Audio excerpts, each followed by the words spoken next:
Hi, I'm Nathan Kraft. Hello, I'm Christopher Hetzer. Hello, I'm Rachel Hombarger. I'm Chris Marciniak.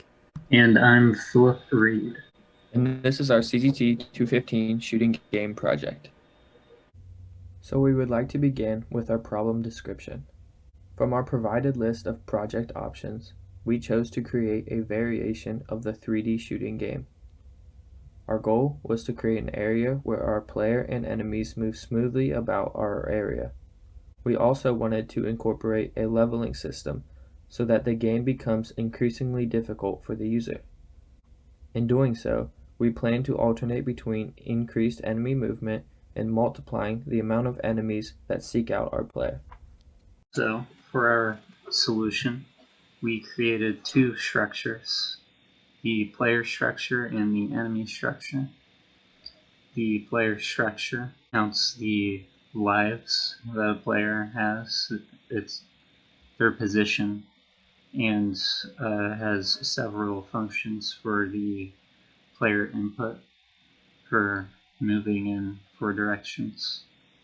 The enemy structure um, also has position variables, but has several other variables for its behavior and has much different functions. The move function is called in the render frame function. How that works is every frame the enemy moves a certain amount depending on the current frames. Every time the enemy encounters the boundary of the game arena, the enemy will begin moving in a random direction and stay in that direction until it hits a player or encounters another wall. The shooting function, the most important function in that behavior, the score adjust function is called in the render frame function, but it is only called when the bullet is fired. It checks the collision, whether the bullet has collided with the enemy, and when the bullet collides, the enemy is killed, the score is incremented, the progress is incremented. If you look, we have a score switch and a death switch. Those are both Boolean variables. This ensures that the score and progress variables are only incremented once per collision. So this is the code for shooting, tracking, leveling, collision checking, and life checking.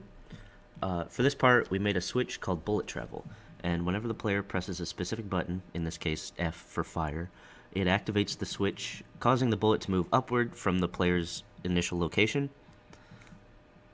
and check if it collides with any enemies along the way. If it collides with an enemy, it'll count up the player's progression tracker, and once the progression tracker is equal to the amount of enemies in the level, it'll trigger the level up switch, which goes into like a congratulations, press B to continue the next level screen.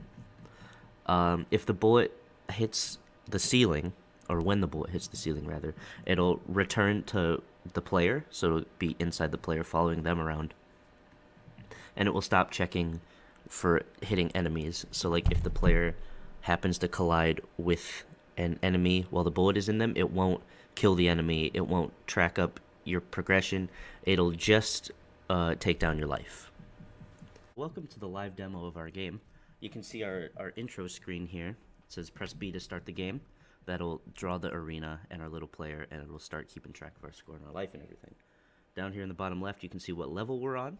You can see how many lives we have, and you can see a little tutorial on how to play our game. Above all of that, this 1 is the amount of enemies that is in your current level, and the 0 is how many enemies you've killed. Once those numbers are the same, you'll head to the next level, and you'll get another screen kind of like this one saying press B to go to the next level. Alright, let's start it up.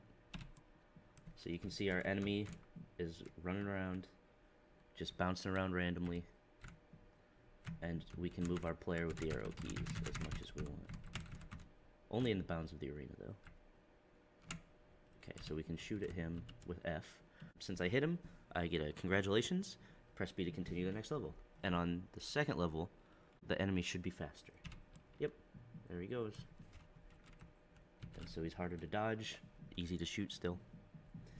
I got him. We're going on the next level. Every odd level, there will be one more enemy. So I should have 2 enemies now, yep. Oh, it makes it harder when they're fast and doubled. Alright, next level they'll be faster. We gotta hit them both to keep going. Oh, they're so hard to hit. Okay, the next one should have 3 enemies. Boom, there they all are. Gotta move a little bit more now. Alright, fourth, they're just gonna be faster. And harder to hit, obviously. Alright, I got them both in one shot there. And then there'll be 4 enemies. I don't know if I'm gonna be able to... Holy cow. Come on, come on. Oof, okay. So every time you get hit, the enemies will bounce back to where they started. Alright, next level. 4 enemies again. Oh no, they're hitting me a lot more now. Okay. Dang. Alright, well, there's our game. Once you lose all 5 lives, you get a game over, and that's it. I made it to level 8. That's the farthest I've ever gone. Thank you for watching.